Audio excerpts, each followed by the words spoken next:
Hello, folks. Welcome to Paul Manley's live town hall meeting online. I'd like to welcome everybody. I'd like to, before we start, acknowledge that we are on the traditional territory of the Nanaimo First Nations here in Nanaimo, and that Nanaimo Ladysmith encompasses also the traditional territories of Stumeenus, Snanawas, and Layaxin First Nations. I'd like to welcome everybody to this online town hall, and thank you for participating. I'd like to also invite everybody to regularly check paulmanleymp.ca. That's Paul's website, and you can sign up for our email updates, which we will soon be starting. This is the first of what we hope to be a few online town halls until we can all meet in person again. So this is how things are going to go this evening. We had a thought experiment running, and we had over 170 participants, shared 254 thoughts, and there were 4,889 ratings. This is based on an hour ago. I'm going to interview Paul about the main themes that came up from that thought exchange after Paul gives a short recap of what he's been doing since COVID started. And then Kevin, we have Kevin with us here from ThoughtExchange. He's going to explain and set us up for a live thought exchange, and we'll put the link to the live thought exchange in the YouTube description. And then I'm going to interview Paul about the issues that came up in the thought exchange, in the live thought exchange. And throughout this meeting, you can also comment on the YouTube channel, and we will try to include some of those thoughts in the Q&A section at the last part of the event. So I'm going to pass it over to Paul now. Well, thanks, Alan. Hello, everybody. We are on the traditional territory of the Nanaimo First Nation, and as Alan said, the riding of the Nanaimo Ladysmith encompasses Layaxin, Stumeenus, Snanawas, and Nanaimo. Thank you for joining us tonight. I hope that you're all well and that your family and friends and coworkers are healthy and safe during this strange and difficult time. It's been a busy time since March 13th when the House adjourned. I've came back. I've been working in my basement office. I got a green screen here so you can see the House of Commons in the backdrop. But been very busy. We have a lot of communication happening with constituents. We get several thousand emails a week. We have lots of phone calls coming into the office, and my team has been working really hard. Alan, Lori, and Nadine here in town, and Irene and Deirdre in the Ottawa office, and our intern Olivia, who's in Toronto, who just joined us. She can't go to the Ottawa location, but everybody's working as hard as we can to try to meet the needs of constituents during this difficult time. I've been taking what I've been hearing from constituents and passing that on to ministers and parliamentary secretaries. I'm in continuous contact with them through email, phone calls. I'm on daily technical briefings with department heads for all kinds of different departments, the CRA, ESDC, Canada Customs and Immigration, Foreign Affairs. We worked really hard to get Canadians back to Canada. There was people stranded all over the world. As these programs have rolled out, what's been happening is that there's announcements that are being made, and then the civil servants are trying to implement these programs and working very hard, and they are all in difficult circumstances as well. So people are working at home. Some of them have kids at home with them. They're all dealing with the same things that the rest of us are dealing with, trying to implement programs that would normally take a year to put together, the legislation and everything else and roll out. Those things are happening within weeks. And so, one third of the Canadian labor force is on the Canadian Emergency Response Benefit right now. There's been 9.65 million applications. you know, and 98% of them have been processed. I know people are having difficult times getting through on the phone and with CRA, and everybody is having, you know, these kind of struggles, but it's really important just to be patient and kind and loving with the people that you get on the phone on the other end. And we realize that there's still gaps in the emergency benefits, whether it's for business, whether it's for just working people, whether it's for seniors, people on disability. There's lots of different gaps that we're aware of, and we keep bringing these forward. I'm on committee meetings now, several committee meetings a week. So I start at 7:30 in the morning, and my days are long. I go from 7:30 in the morning till 9 o'clock at night, 10 o'clock at night, answering emails, and right here in my home office. So I'll let Alain bring up the question, the next question that he's got.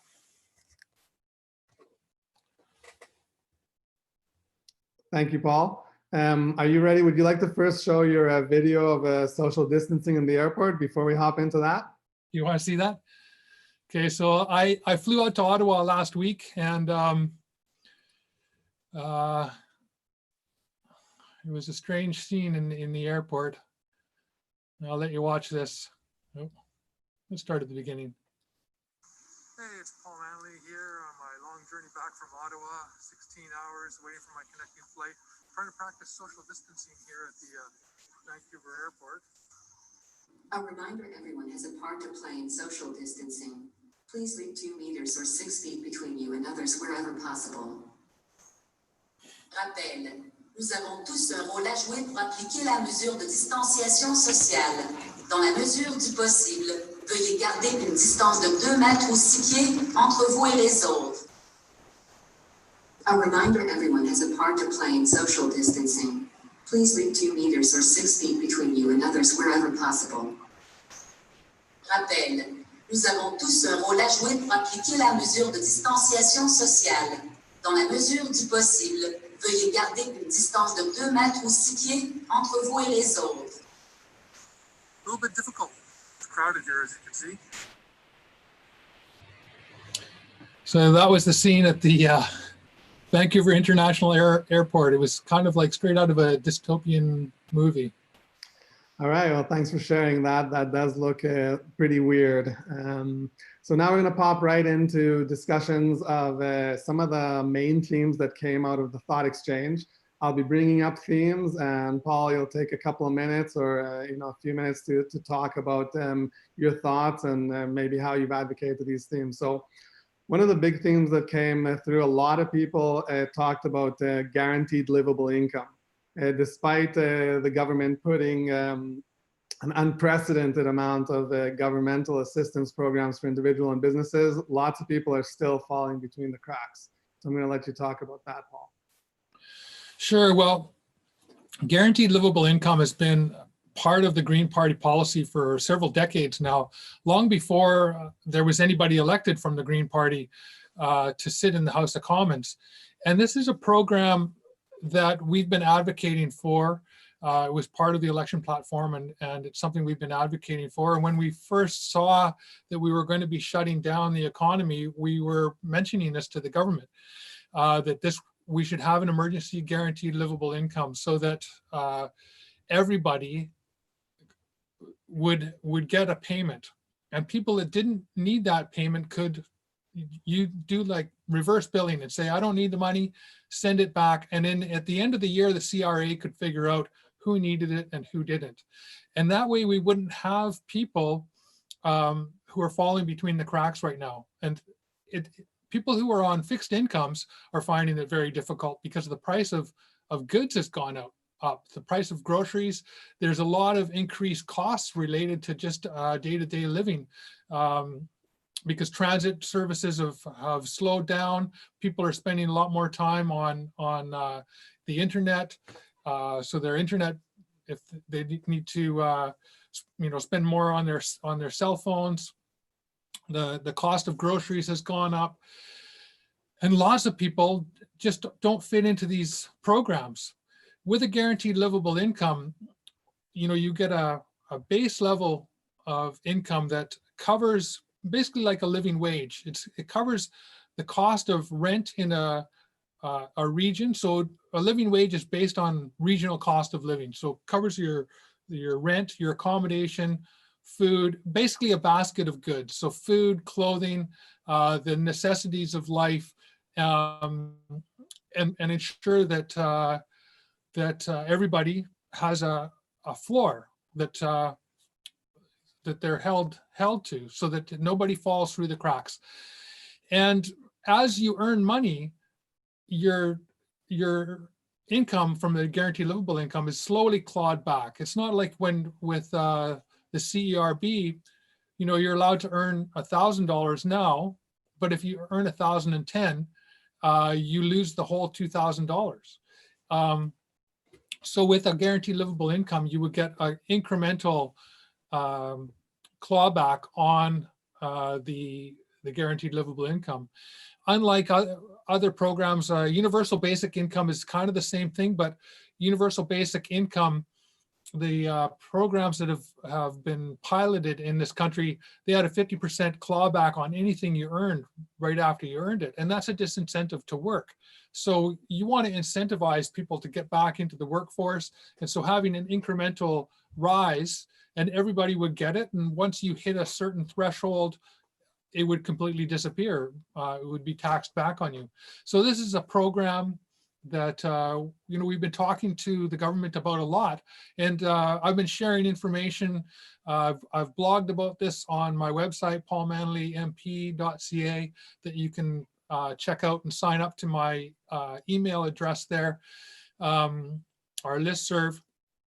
And I've been sharing information with parliamentary secretaries and government ministers and other MPs, and just getting this idea out there that we're going to be facing other crises. We always have. And with climate change, we're going to be facing more of them. So when people have to move because of a flood or because of fires or other natural disasters, the guaranteed livable income would be there to cover them if they lost all their wages, and we wouldn't have to be, running through legislation to make sure that people are taken care of. So that's the basis of that. Okay, thank you, Paul. Yeah, there's also issues with guaranteed livable income that are going to be relevant, and as more and more automation and AI takes over jobs. So guaranteed livable income is an idea that it's good to see it come into the mainstream, unfortunately, because of this crisis, but it is good to see it come into the mainstream. One other thing I would just say about it is that with a guaranteed livable income, if you decide you want to go back to school, then you would have that base level of income as you develop skills and education to help you earn a higher income, and actually, so that you don't need that GLI at all. People who take care of loved ones at home, when they're sick, or aging parents, or young children, they would have that base level of income as well. And so it's there to cover all kinds of different circumstances in people's lives. And I think that it's an important program that we should be looking at. Thank you, Paul. So a lot of other thoughts that were brought up, actually the majority, I would say, fell into several categories about what people want to see in a post-COVID-19 Canada and Nanaimo Ladysmith. Lots of thoughts related to the economic, social, societal, and environmental world that people want to see as we emerge from this crisis. Many people do not want to go back to the normal that we had before. So there are lots of thoughts about wanting to make sure that we don't want to go back to normal, and rather create a better COVID world, better post-COVID world, more sustainable, more equitable, less consumerism, more cooperation, and more caring. One of the areas that this crisis really has brought to the fore is our vulnerability around food security. So I was wondering if you can talk a little bit about that. Sure. Yeah, this crisis has actually showed us that our globalized system, the supply chain, the just-on-time delivery system is vulnerable, and it makes us vulnerable as Canadians. So we have, over decades with the free trade agreements, we have gutted out and hollowed out our manufacturing sector, so that you're seeing with personal protective equipment, PPE. None of that is manufactured in Canada anymore. It's all manufactured in other countries, in China or in Europe, United States. And so when Donald Trump threatens to shut down the border and not send anything from 3M, that's a problem. And when we look at our food systems here, it's the same issue. So on Vancouver Island, we grow 3 to 5% of what we consume on Vancouver Island. And we basically have a 3-day supply of food in our grocery stores and our warehouses. If the ferry systems were shut down, we would have a problem. And this is something we've become too reliant on food coming from other places. And we're seeing right now that centralization of processing, food processing, like you look at the meat plants in Alberta or the chicken plants in BC, when the COVID-19 is spreading through the workers there, they're actually cutting back on the processing. On Vancouver Island, abattoirs had to shut down because of the regulations based on Maple Leaf Foods' listeriosis crisis. And after that, they had to have a bathroom and an office for the meat inspector. So small abattoirs on Vancouver Island just shut down rather than putting, $100,000 plus into that kind of a system. So we need to revitalize our local food system. We need to grow a lot more food here, and organizations like Food Share and Growing Opportunities and our local farmers really need to be supported, because that is the sustainability of our future. PPE, we're seeing that is, we're moving towards manufacturing that again here as well, but we have to move away from this rip and ship mentality of sending off raw resources and then re-importing finished goods. We can't make everything in Canada.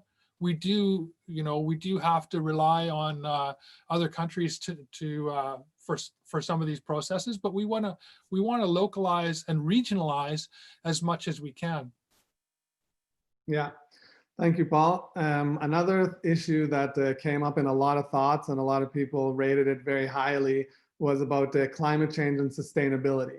People want a lot of people want the post-COVID world to include green technology, a transition away from fossil fuels and from destructive industries. And they also want the government to take the threat of climate change as seriously as it has taken the threat from COVID-19. People have said that they want the government to follow climate science just like they are right now following epidemiological science. Yeah, and that is bang on. We don't see governments right now, well, maybe some governments, but we don't see our government saying, well, maybe this COVID-19 thing, we'll just put it off for a little while longer. We won't worry about it, just kind of see what happens. And, I know the health experts are saying we should stay 6 feet apart, but maybe 2 feet's fine. We don't see them talking like that. And we don't see them putting off what needs to be done to flatten the curve and deal with this crisis. And that's what we need to do with climate change as well. We need government to listen to science. And we are pressing the government to do a process of revitalizing the economy into a more regenerative, renewable economy. And so one of the things we were pressing for, like if we're gonna support oil and gas workers, and they need support because they're unemployed as well in Alberta and Saskatchewan and northern BC, then let's give them projects like cleaning up the orphan wells that have been abandoned by oil and gas companies that have taken the money and run and gone bankrupt, because that needs to be done. We can use some of those wells. We know about 10% of them have geothermal potential. And so that's something that needs to be done as well. We want to see the government putting in stimulus that involves employing people to make our buildings, so all our government buildings, our recreation centers, our hospitals, our schools, make them energy efficient. And that's going to employ people. we want to see programs that get the economy running in a way that is positive, in a positive direction. We are in a climate emergency, and we need to treat it like the emergency that it is and deal with it that way. And we can create jobs, we can stimulate that part of the economy and get everything moving again and do the right thing in terms of climate change. Yeah, thank you, Paul. Another issue that many people express the desire to see is more resilience in our local economy. They want to see a move away from just relying on big multinational corporations and more local. They want to see local businesses thrive. A lot of people are worried that our local economy will be crippled due to this crisis and post-COVID, and that many businesses won't survive. I was wondering if you can talk about that. Well, this is a real concern, and we've been, pressing the government from the early days when they said that they wanted to do a 10% wage subsidy. Right away, we got in touch with ministers and said that's not going to work. We need a 75 to 80% wage subsidy like they're doing in other countries, because people are going to lose their employees. And once somebody's been laid off for more than 11 weeks, it actually, under labor law, it becomes it's not temporary anymore. It's a permanent job loss, according to labor law. And we have a lot of small businesses in this community. Small businesses are the economic driver of this community. We have some medium-sized businesses like VMAC and Harmac that are employing 150 or 300 people. But a lot of what drives our economy are small and medium-sized businesses, and they need to be supportive. So I was very happy to see that the government put the wage subsidy up to 75%. That's something we asked for. We were asking for the rental relief program, which was just announced on Friday. The amount for the loan, like the amount that eligibility. What's that?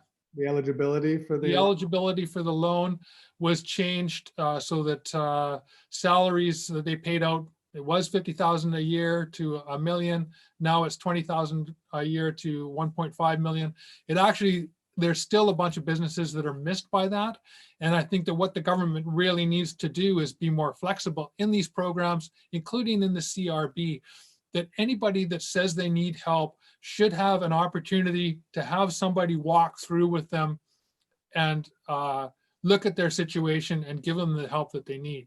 So I have, in this community, I've heard from small businesses that just started up in November or in the new year.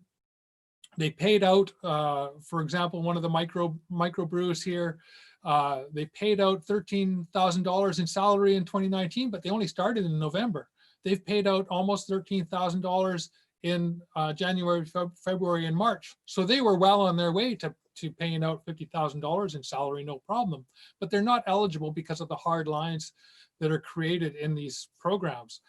So on Monday, I have a meeting with the Minister of Small Business, and I've already discussed some of these things in committee, in the technical briefings, and I'm bringing a set of examples, which I've done in the past too. What I've done with the CERB and other programs is make lists of all the different types of examples of people who are falling through the cracks. And then I just provide those examples and say, we need to help these folks. So with the CERB, the original rules to it excluded a lot of people. A paramedic who works part-time on Gabriel Island, still earning money, but lost their contract work and weren't earning enough to pay rent and bills and provide for themselves. People working in these care homes, which is another serious issue, all working part-time jobs in these long-term care facilities. And then there's a government order that says you can only work in one of them. So suddenly somebody who's gone to school and studied to become a care technician can only work in one place and is working part-time. So back to the small business, one of the things that we're really struggling and working with the government to ensure that we protect our small businesses. And when we come out of this, we all have to patronize our small businesses and help them get their feet back on the ground, because they are who employs most of the people in our community. And they keep the money circulating in the economy rather than it going out. When you buy at Walmart, you're making the Walton family rich, and the money's going down to the United States or going into offshore accounts. And we need to stop that from happening by just supporting small business as much as possible. So if you have an opportunity now to take out food, from one of the restaurants that's got takeout, please do it. Do what you can. Do what you can to support the small businesses in our community. Yeah, absolutely. A lot of people express concern about our healthcare system. This pandemic has made it clear that we need a lot more investment in healthcare services and healthcare infrastructure. You've touched on long-term seniors care. Of course, seniors are extremely vulnerable to COVID-19, to complications. And we've had some of the worst outbreaks in seniors' homes.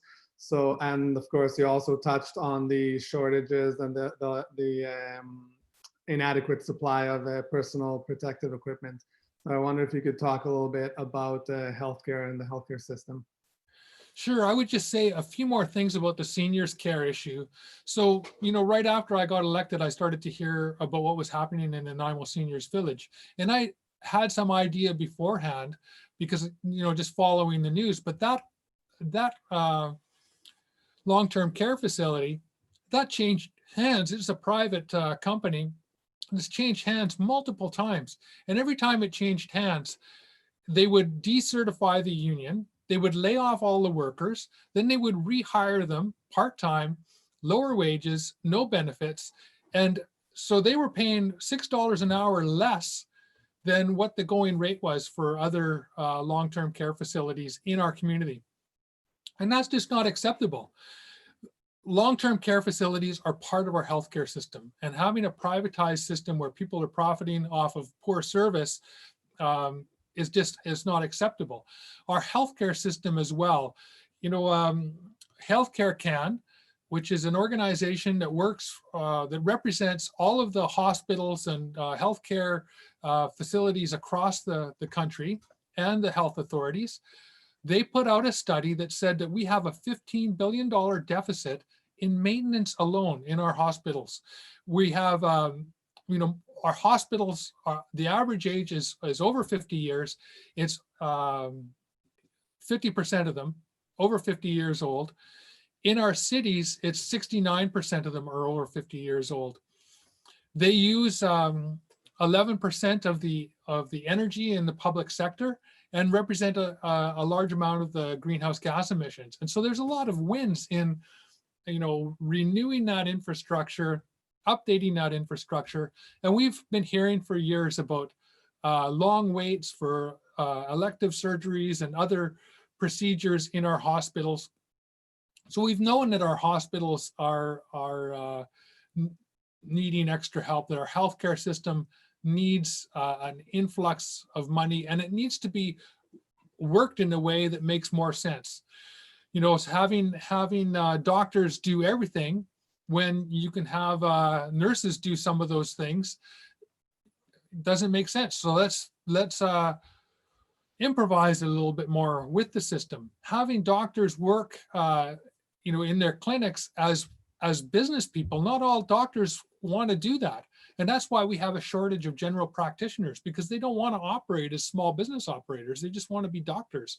And they're being hit by this crisis as well, because they have to pay, leases and rents and staff and all the fixed costs of running a business, when really what they want to be is doctors. And that's an issue that needs to be dealt with properly as well.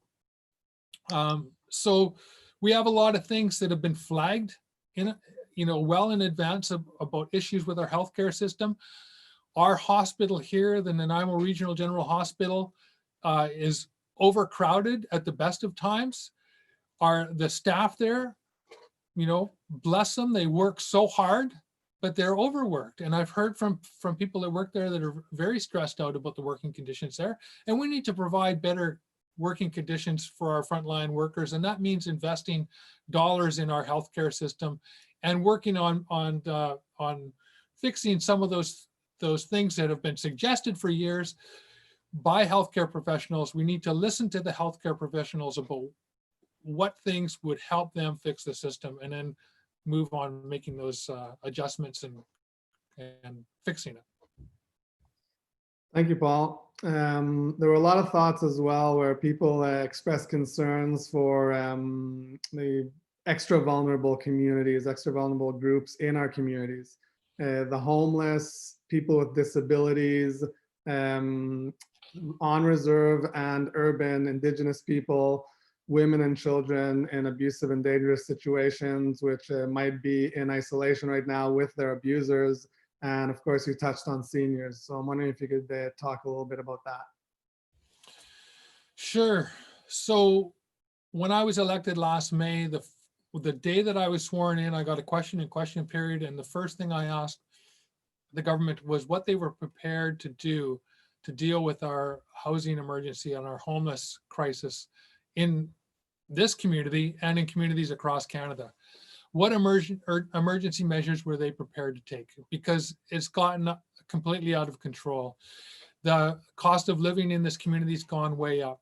And so I've been talking to parliamentary secretaries and ministers about this, and I've gotten to know some of them quite well. I do politics in a different way. Like I send my questions to the government in advance, which is something that other MPs and parties don't do. I'm not interested in playing gotcha or you know, playing politics with the issues that we're dealing with, or the blame game. What I want is to improve the lives of the constituents here and improve the lives of Canadians. And so having an honest dialogue and sending my questions in advance, because I want a fulsome response. And then I have conversations with them afterwards, and I'll send them information. And so I've developed good relationships that way, which is actually paying out really well in terms of having good relationships with government members now, because they're open to listening to me. I'm not sitting there pointing the finger at them and doing the blame thing. So when the crisis came with COVID-19, I was again highlighting the need for help with our homeless population, because this is an area where we're going to see spread of the COVID-19, and it's going to create more problems in this pandemic. So there was $408,000 that was brought into the community through the Reaching Home program that goes to the United Way and goes to the Nanaimo Homeless Coalition and all the organizations that are involved with that. Housing is a provincial responsibility, but the federal government puts money into that program, and BC Housing implements it in you know, working with the city. So there's that. Tillicum Laylam, our Aboriginal Friendship Center in town, and the Nanaimo Aboriginal Center, both do very valuable work with Indigenous urban population. And the Friendship Centers have been starved for funding. So that's something I've brought up in the House of Commons. I've brought it up with the minister, that the base funding, the core funding that they get, $139,000 a year, isn't enough. So Tillicum Laylam runs a health center. They run a youth safe house for youth under 18 who would be homeless otherwise. They have a youth and seniors housing program, youth and elders, a single moms housing program. They do food baskets, all of this counseling, a long list of stuff, all of this on $139,000 core funding. So I've brought this up. There's going to be some funding that comes through the national organization to Tillicum Laylam. There was some funding that went to the Nanaimo Aboriginal Center, and I'm pressing for more funding because it's needed. People on disability have, get clawbacks for when they earn EI. So people who get disability payments through the BC government are allowed to earn $12,000 a year. But typically, they were getting anything that they earned from EI was clawed back directly out of their disability payments, which is discriminatory because they pay into the EI system and it's legislated poverty.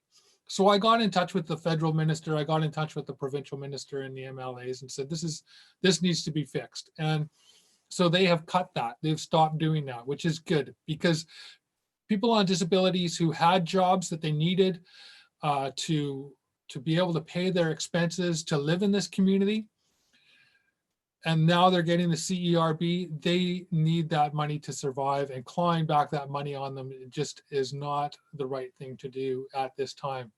There are still people in this community who are not getting, that are not eligible for the CERB or any of the other programs. There are top-ups from the provincial government, but as I was saying before, the cost of living has gone up related to this crisis. People need to have hand sanitizers and wipes, which are next to impossible to find. And I hear from different people in the community that actually need that. Like one constituent who is blind, and he feels his way through the world touching things, and lives with somebody who has immune suppression, and so can't be bringing germs home, and so needs those kind of materials, Lysol wipes, hand sanitizer, all of those things, and that adds to the cost of living. Bus service has been cut back, so people are having to take cabs, which I feel are safer, and just the price of food has gone up. So there's a lot of things we need to do to take care of people in this community, and the food banks have got an influx of funding, $100 million for food banks across the country, and that's a good thing. The Loaves and Fishes Food Bank or the Ladysmith Resource Center Association Food Bank, you can donate to either of them, and those are good places to donate to at this time to help them out. Other organizations that feed people, 710 Club, Salvation Army, those are places where you can donate to help those that are less fortunate in our community, because they're doing that frontline work and we need to help them do that. Yeah, thank you, Paul.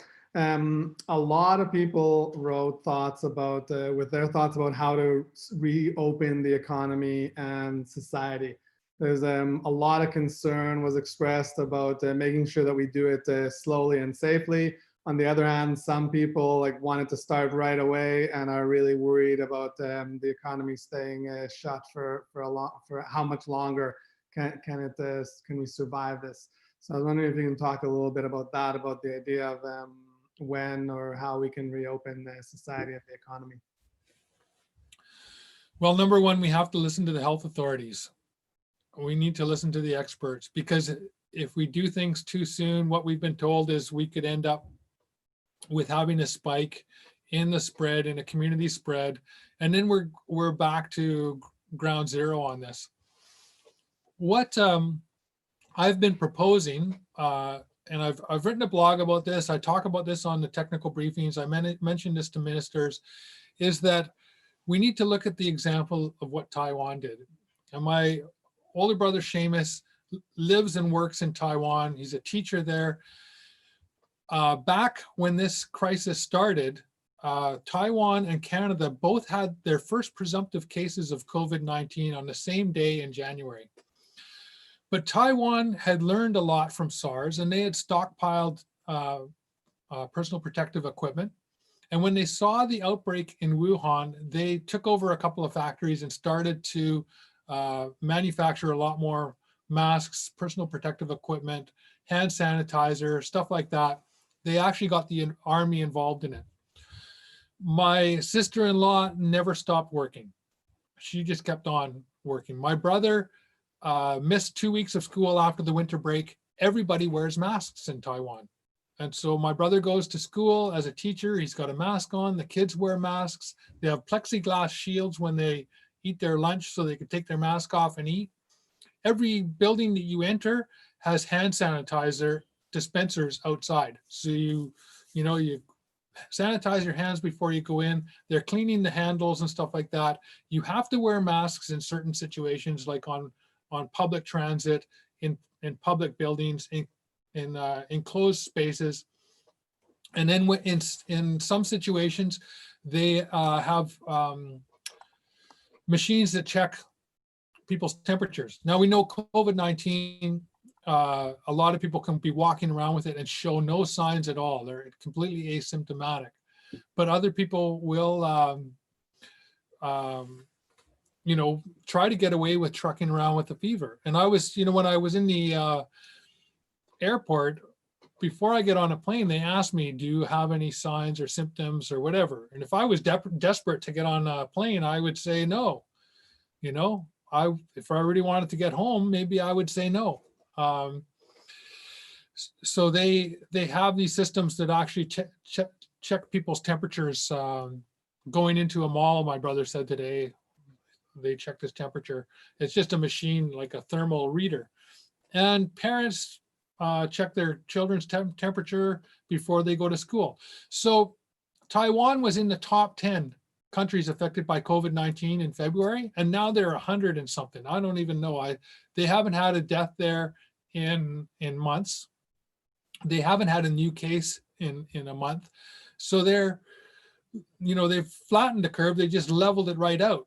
And we in this society, we don't see wearing masks as something that we necessarily want to do, but this is how we're going to get through this. It's what happened in the flu pandemic in 1918. People wore masks. It was actually the law. You had to wear masks in some situations. So it's something we're going to have to come to terms with and just do. And that's how we're going to open up the economy and start opening up businesses by using protective materials. Make your own mask, or order masks where you can. In Taiwan, they ration them, so you go to the drugstore at a particular time each week, and you get 3 masks for the week. And my brother has a bunch of different masks that he reuses that can be cleaned. And so this is something we'll have to do to get the economy up and rolling again. We have to make sure that we don't do things the wrong way, because we don't want to end up going back into a state of quarantine after we've opened things up again. That's clearly what we want to avoid. Okay, thank you, Paul. I want to remind people again that you can always go to paulmanleymp.ca, and if you click on news, you can see Paul's posts and blogs, and we post some videos there from the House of Commons every once in a while. And you can also sign up there for email updates that are going to be coming soon. Next up, we're going to wrap this section right now. Next up, I'm going to pass the mic to Kevin from ThoughtExchange, and Kevin's going to explain what we're about to do, because we're going to run another sort of quick live thought exchange here. Kevin, over to you. Good evening, everybody. What we're going to do here is just take in some questions and thoughts, or maybe there's some things that were unanswered over the last 45 minutes. So to participate in this thought exchange, you can do one of 3 things. You'll notice that I'm sharing my screen with a QR code here. So if you're using you have an iPhone or you have a QR code reader on the iPhone, you open up your camera and you point the camera. Don't take a picture, but just point the camera at the QR code. It will load you into the exchange. You can see there's 24 people in already, which is great. If you don't want to join by your phone, you can go to the chat in the YouTube feed, and we'll put a link in there. You can also go to te.join or tejoin.com, and put in this 9-digit code.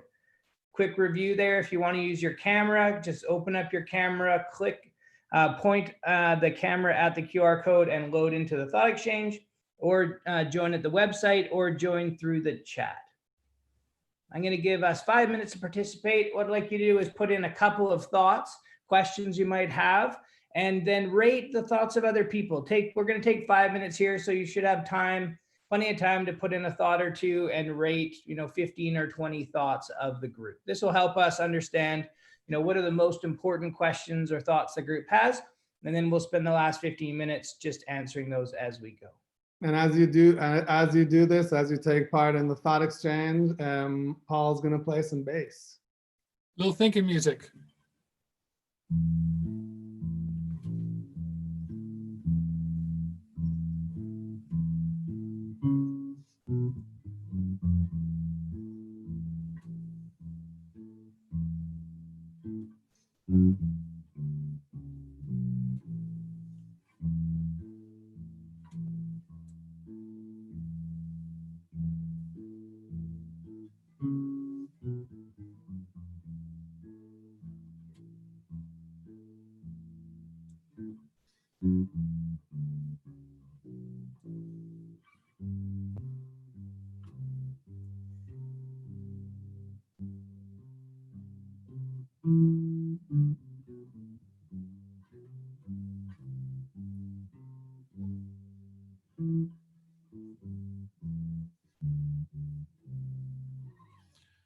How's everybody doing out there? People are working on the thoughts. We have 27 participants right now, 8 thoughts, 33 ratings. Paul, I think you can make your amp a bit louder. It's a little bit low. Really? Okay. Just a little bit.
Something in F for the frontline workers called confirmation.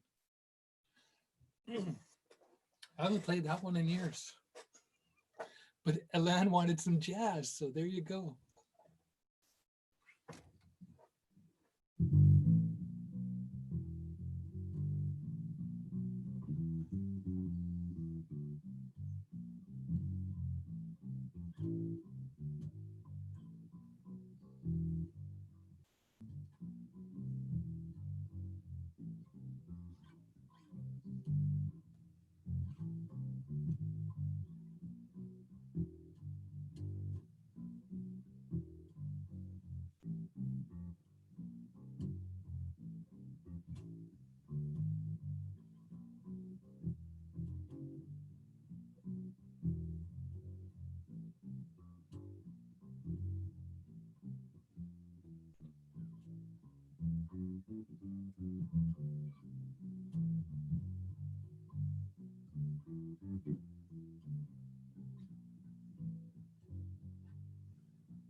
All right. Thanks for entertaining us there, Paul. No time for the bridge on that one? I guess maybe we'll have a couple more minutes at the end. So there were also a bunch of comments on YouTube, and one that came up a few times for you to just give a short response to is, why are you against the national referendum on electoral reform? What could be more participatory than a national referendum on electoral reform? So what are your thoughts about that? What other options are there? Because I assume that you're for electoral reform. Well, I'm for electoral reform. The problem with referendums is that people throw tons of money, like unless you have very clear rules and you have very clear ways of educating the public about what they're voting on, referendums can be influenced by who's got the biggest pile of money going into it. And we saw with the referendum here, like the disinformation campaign and the scare tactics that happened with that just made it very difficult. Although that seemed like a referendum that was doomed to fail, because having three choices that people didn't understand didn't help the situation at all.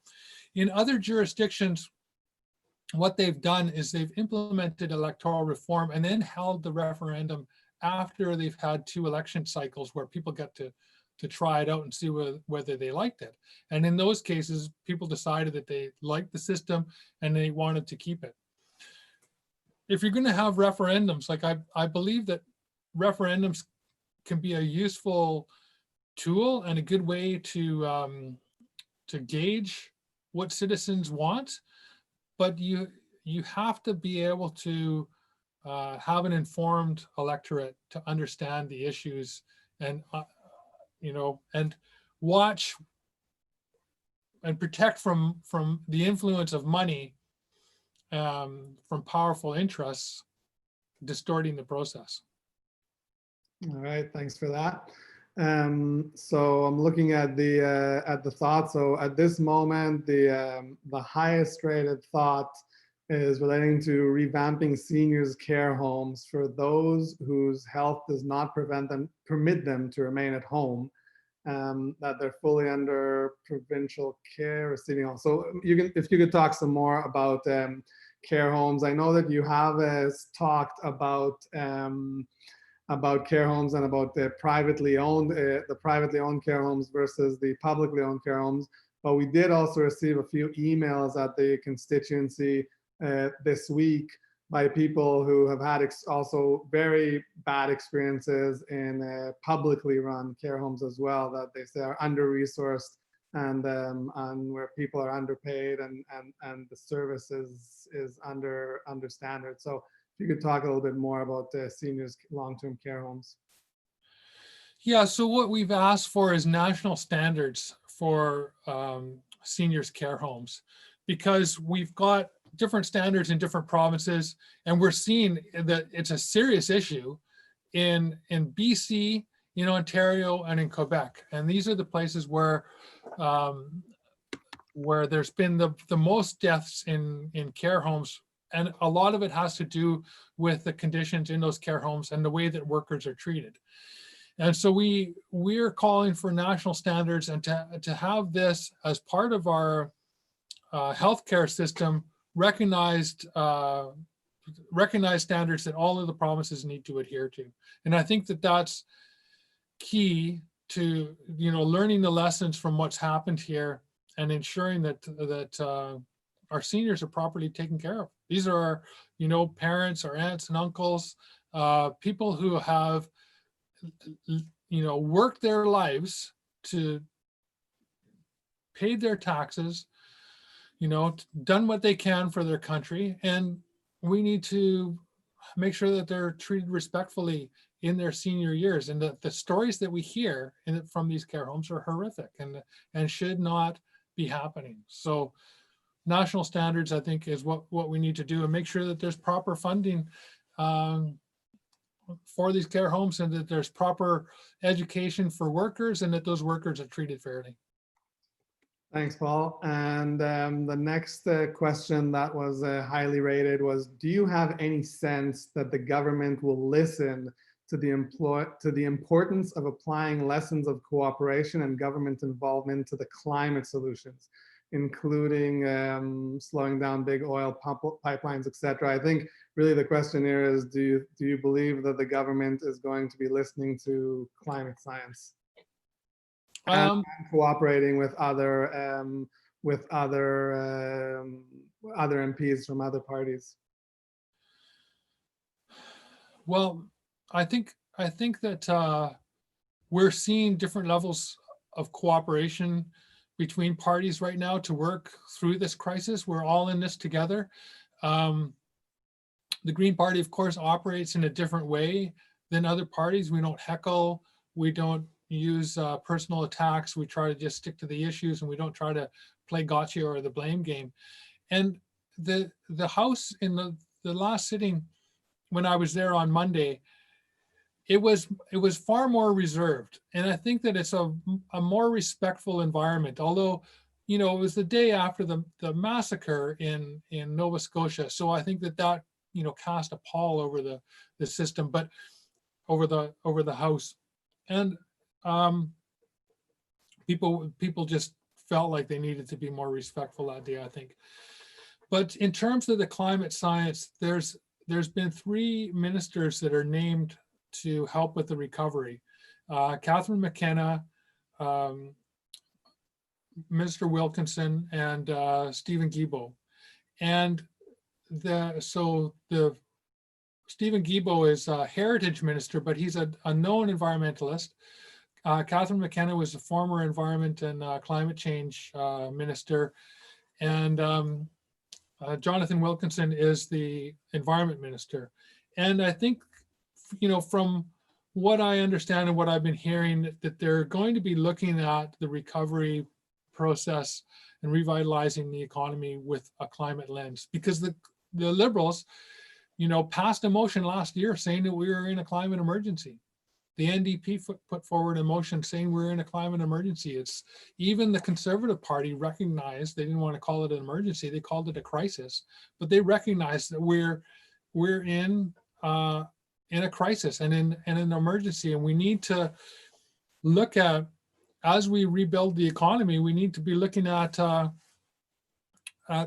things through that climate lens. The other thing that, of course, has happened is that Saudi Arabia and Russia are having a price war.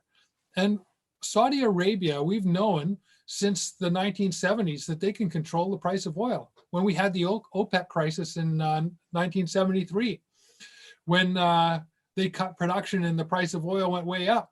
Now they're playing the game the other way, because production is happening all over the place. And the United States has the Bakken Shale, where they're fracking for oil, which is really environmentally destructive and some of the dirtiest oil on the planet, and expensive to produce, and the oil sands are expensive to produce. And as they increase production in Saudi Arabia and Russia and the other OPEC countries, the price of oil has just plummeted, right? So that the oil futures were negative for a little while. I don't know if they still are. I haven't looked at the futures index in the last few days, but they were at the beginning of the week. And so they're, West Texas Intermediate is the North American benchmark, and Canadian Select is the Canadian benchmark. And they're basically having to give it away because there's no place to store the stuff. And so I think that as we look at that, the government's realizing that this is not where we want to be putting all our eggs in that basket. It represents a part of our gross domestic product, but 3% or whatever there's much more to our economy than exporting raw resources. And so we need to be looking at rebuilding our economy in a way that makes sense, that creates more jobs out of the resources that we have, and deals with the climate crisis properly. Yeah, thank you. Another question. People say that got high ratings is I'd like to see more green economy, not the old one that has caused so many problems. Go towards zero growth, stable state or steady state economy, and put people's well-being first. Yeah, absolutely. I mean, we have a growing population on the planet, but as Canadians, we consume way more resources than the average person on this planet. And if everybody, you know, all the 7.5 billion people on this planet consumed resources the way the Canadians did, we wouldn't have much left very quickly. And so we need a circular economy where, you know, there's a full life cycle for every product that we have, that it can be dismantled and recycled and reused. We need to get rid of this disposable economy where we, you know, have goods that are produced so that we can throw them out and they end up in the landfill, the garbage dump, just so that we can keep on buying and spending. And where does that money go? It goes, you know, it's lining the pockets of the 1% of the billionaires who are the owners of that production system. I would just mention that there are petitions on my website, paulmanleymp.ca, that you can go and sign, and we have one related to the oil industry, to, you know, stopping subsidies and putting the money from those subsidies, take that money and subsidize the renewable energy economy. So, you know, you can go to my website and those are electronic petitions. So you can sign away on any number of petitions that are open right now. There's going to be a few more coming up soon. Thank you, Paul. Another issue that's been brought up is the issue of domestic violence in this time of a lockdown, of a global lockdown, where a lot of women and children who are also in dangerous situations are isolated, locked in with their abusers. This is a very, obviously a very complex issue. I was wondering if you could talk a little bit about that. It is a very difficult time for people who are in domestic violence situations, because there's not an opportunity for them to get out. You know, often when somebody's facing violence in the family, it's the school teachers that will notice things with the children. The women will be able to have an opportunity to go out and meet somebody, connect with somebody. When everybody's, you know, locked down at home, it just makes it all the more difficult. And the federal government has put money into the organizations like Haven locally that are helping families in these crises, and we need to support organizations like Haven. Tillicum Lalem has an anti-violence counseling program, a family violence counseling program, and they're another organization. It's a charitable organization that you can donate to help with that counseling, the cost of counseling, because this is something that we need to ensure has the supports needed, because it is a very difficult time for people in those situations, and it's difficult for organizations like Haven to be working with women and children who are in these situations because of the lockdown. Yeah, thanks, Paul. People, a highly rated thought was that they love that you're on board with improving local farming communities and improving self-sustaining opportunities.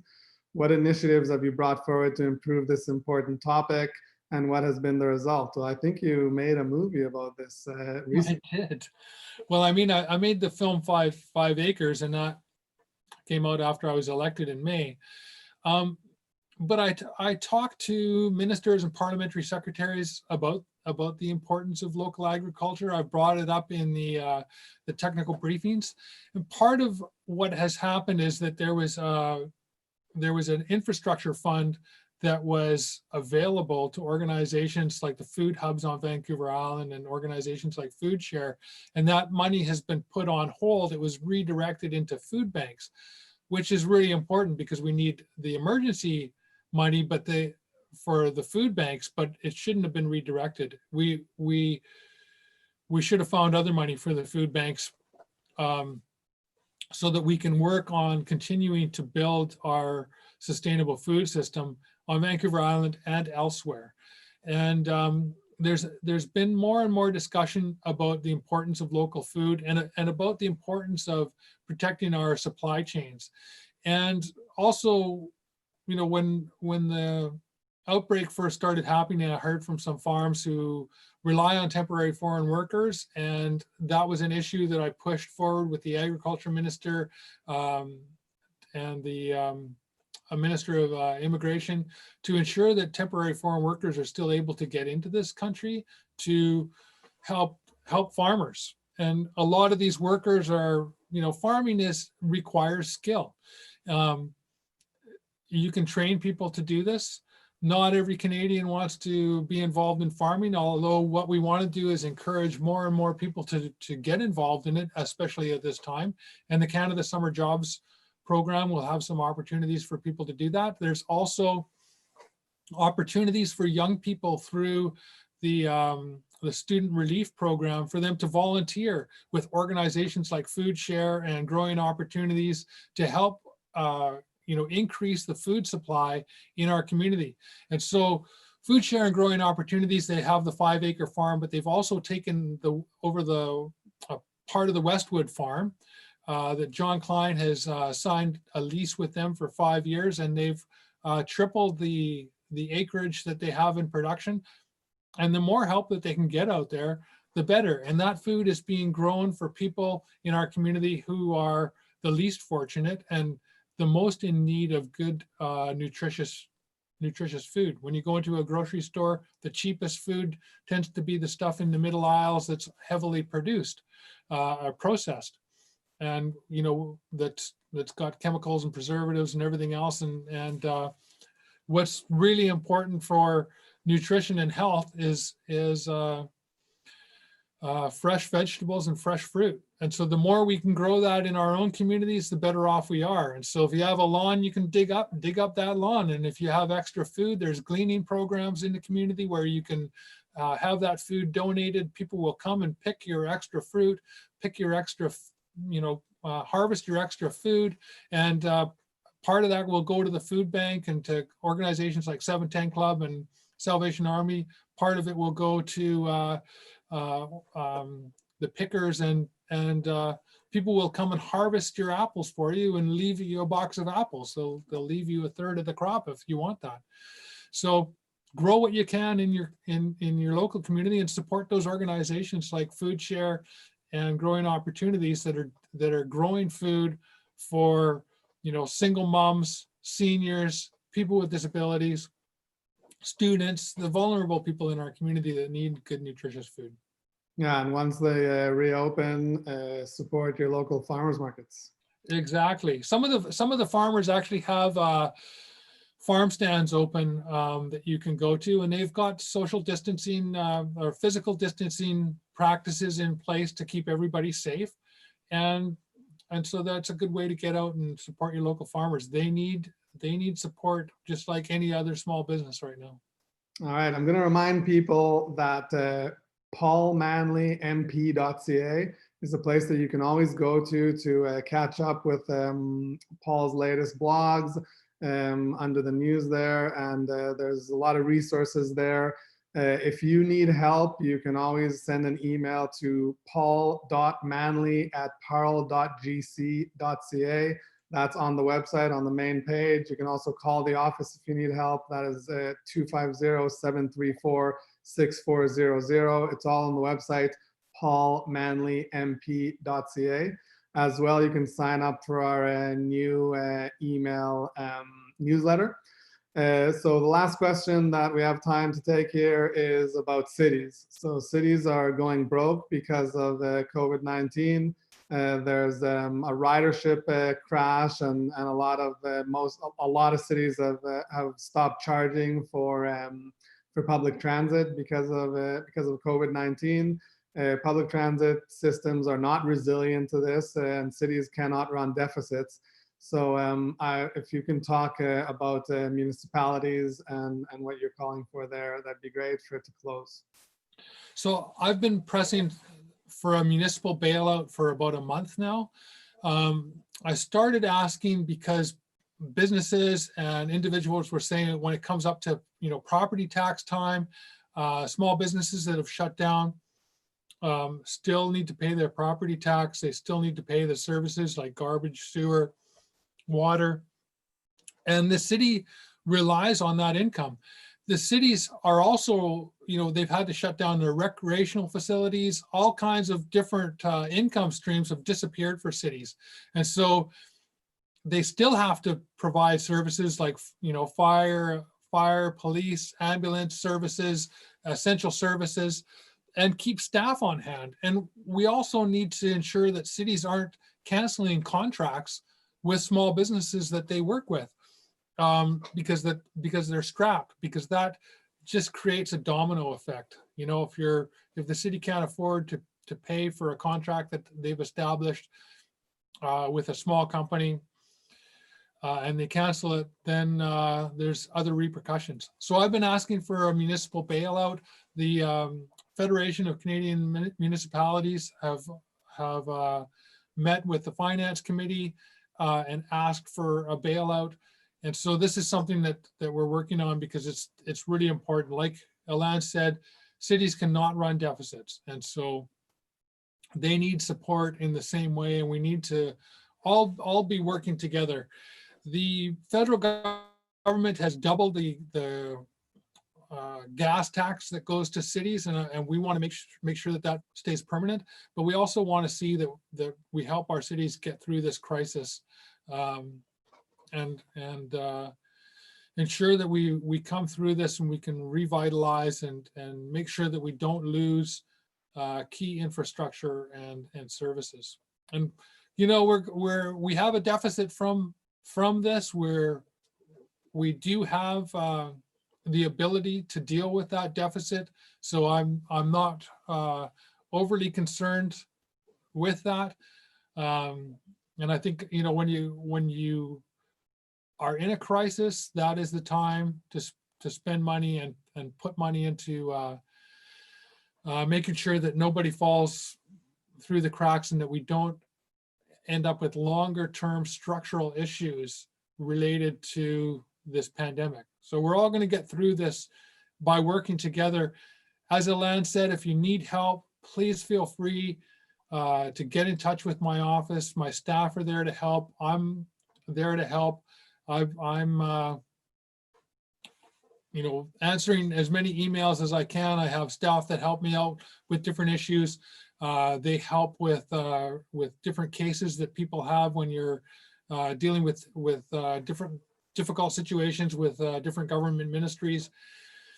There's bugs in the system, so a lot of people are having issues, and we're aware of that, and the civil servants are working on fixing those bugs to make sure that people are able to reapply for the CERB, reapply for their different benefits, and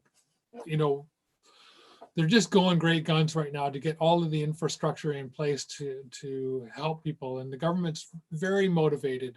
When I send lists of things to ministers and parliamentary secretaries, lists of issues where people are falling through the cracks, they reply. They say, thank you for sending that information along. We need to know how your constituents are affected by this, and who is falling through the cracks, and why, and what we need to do to fix that. And so the government is motivated to help people. We all have to get through this together. Please stay healthy, stay safe, stay home. Listen to what the health authorities are telling us. We're going to get through this, and it's not an easy time for anybody, but together we're gonna make it. All right. Well, thank you so much, Paul. I'm going to remind people again, paulmanleymp.ca is the website where you can catch up with what Paul's doing. As well on Facebook, there's a Paul Manley MP for Nanaimo Ladysmith and Paul Manley for Nanaimo Ladysmith are Paul's Facebook pages. You can like those pages and follow Paul there. And thank you so much for participating in this live YouTube event and for participating with the ThoughtExchange. Thank you very much for Kevin Skelcher of ThoughtExchange and for ThoughtExchange for supporting us in this endeavor. And it looks like it was a pretty good, a lot of people participated. So we look forward to doing this again. And even more so, we look forward to seeing everybody in person. Yes. Looking forward to seeing you all. I miss doing the town halls where I could see everybody and take questions in person. Yeah, But we had 10 scheduled and we only got to do 2 before it stopped. yeah, we'll get a chance to all get together again soon. It's an unfortunate time and an unfortunate crisis, but please hold on, stay strong, give your love to your extended family and friends and everybody that you can through the digital realm, and we'll all see you again sometime in the near future. Take care. Thank you. Bye-bye, everybody.